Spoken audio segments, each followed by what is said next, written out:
Deep in rural Zululand, at the end of a long and dusty road, every year in February there occurs one of the oldest and most extraordinary ceremonies that Zulu culture has to offer, the ceremony of the first fruits.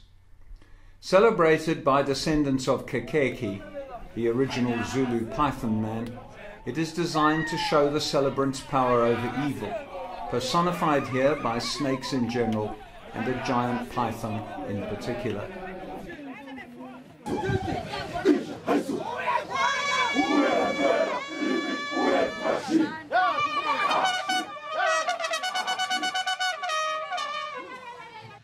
Yilokho-ke lapha-ke angeni-ke embangweni ukuthi-ke kunombango kunjani.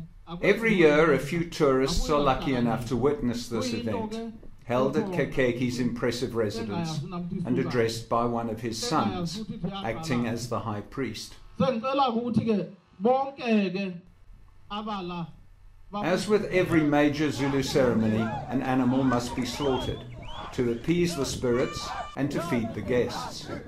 Here the high priest, still wearing his grass headdress, leads the warriors towards the stockaded ox.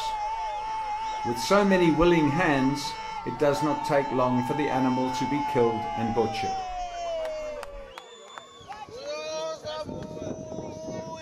While this is happening, Khekheke's son, with the giant python wrapped around his right arm, leads the procession towards the open arena, to the noisy approval of the assembled gathering.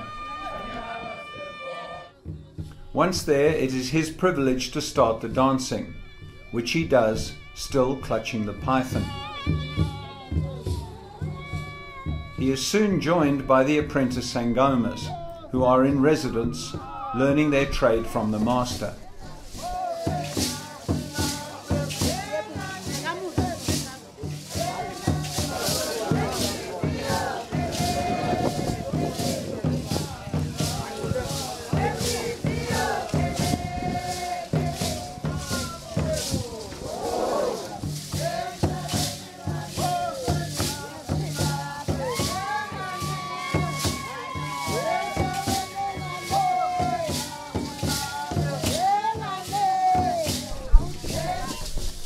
As the rattling of the anklets gets ever more frenetic, the stage is set for everyone to join the dancing and the party starts in earnest.